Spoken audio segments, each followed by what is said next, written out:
Hi again, and welcome to Children's Time. I've just been working with my jewelry. It looks a little strange, doesn't it? When I started out making jewelry, I made earrings. Like these are some. I didn't make the actual glass part, but I put them together. And a lot of people in my family and my friends got earrings. And then I started making necklaces, like some like this.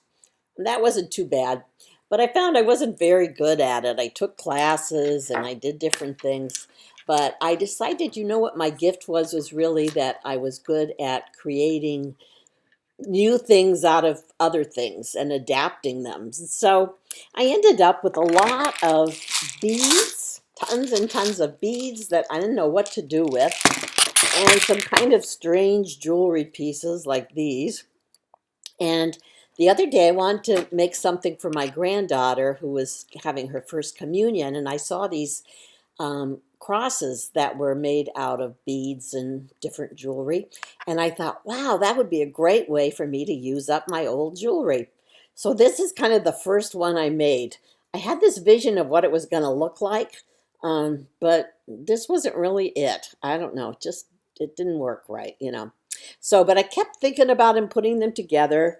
And finally, I did one that looked kind of like this, which I think looks pretty good and really actually looks like a cross, and it looks the way I wanted it to look.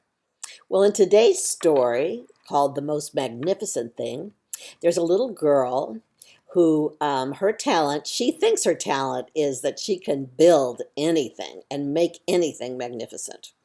I think her gift is really she's got a lot of perseverance. Sometimes our gift is a little different than the technique, but actually the ability to stick with it. So let's listen to her story, and then we'll talk a little bit about the Bible story today afterwards. The Most Magnificent Thing, written and illustrated by Ashley Spires. This is a regular girl and her best friend in the whole world. They do all kinds of things together. They race, they eat, they explore, they relax. She makes things and he unmakes things. One day, the girl has a wonderful idea. She is going to make the most magnificent thing. She knows just how it will look. She knows just how it will work. All she has to do is make it. And she makes things all the time. Easy peasy. First, she hires an assistant. Next, they gather their supplies.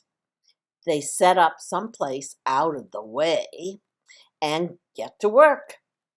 The girl tinkers and hammers and measures, while her assistant pounces and growls and chews. When she is finished, she steps back to admire her work. She walks around one side. Her assistant examines the other side. It doesn't look right. Her assistant picks it up and gives it a shake. It doesn't feel right either. They are shocked to see that the thing isn't magnificent. It isn't even kind of sort of okay. It is all wrong.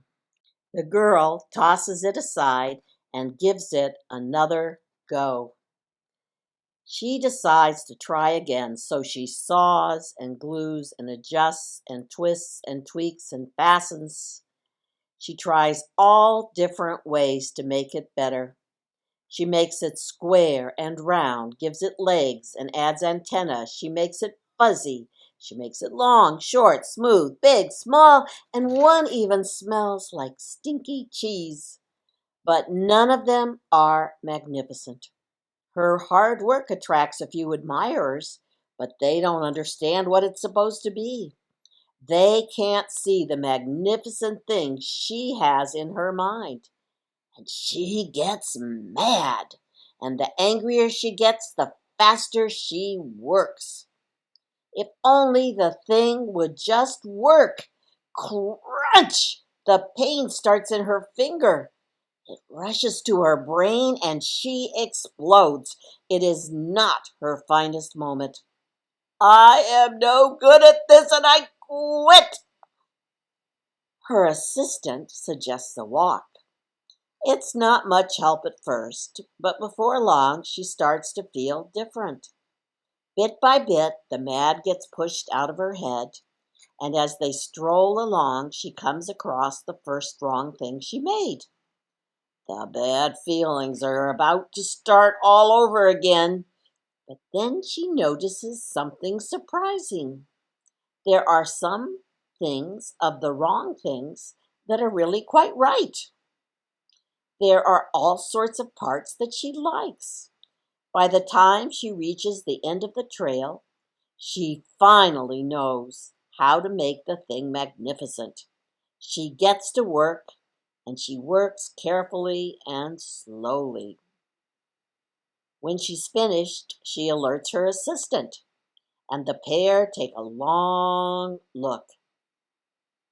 They climb aboard and take it for a spin. It really is the most magnificent thing. Was so impressed with how hard this little girl worked to create her magnificent creation. I mean, she had the worst trouble and she just stuck with it probably all day. And then finally got so frustrated that her dog had to talk her into taking a walk. And then she suddenly saw that some of the things were right, they weren't all wrong. And she thought of a new way to put them together. So she had a wonderful gift of perseverance and was so enthusiastic about herself and her gift. Today's Bible story is from Matthew 25, and Jesus tells a parable about a master who called his slaves to him, and he gave them what it's called talents. So just say it's money to make it a little easier for us. And to one man he gave $100, to another he gave 50, and to the final one he gave 10.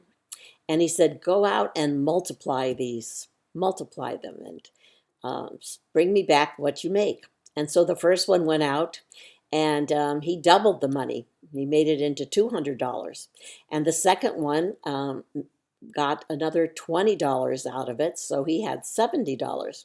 And the final man, who had $10, said, "Nah, $10, it's not really worth much. I'm not going to get too much from that. I think I'll just keep it safe and bury it." Well, as my mother said, use it or lose it. And this man lost his talent because he just buried it and didn't use it. And he lost his job also. So I think why Jesus is telling us this story is to remind us that we've all been given gifts. We may not be fabulous musicians or artists or even public speakers, but we all have gifts. And it's important that we use those gifts to help others. And the more we use them, the more joy they will bring, and the larger the gift and talent will become. If we draw, we can draw cards and send them to people that are sick or can't get out. If we like to talk, we can go visit people or call them on the telephone.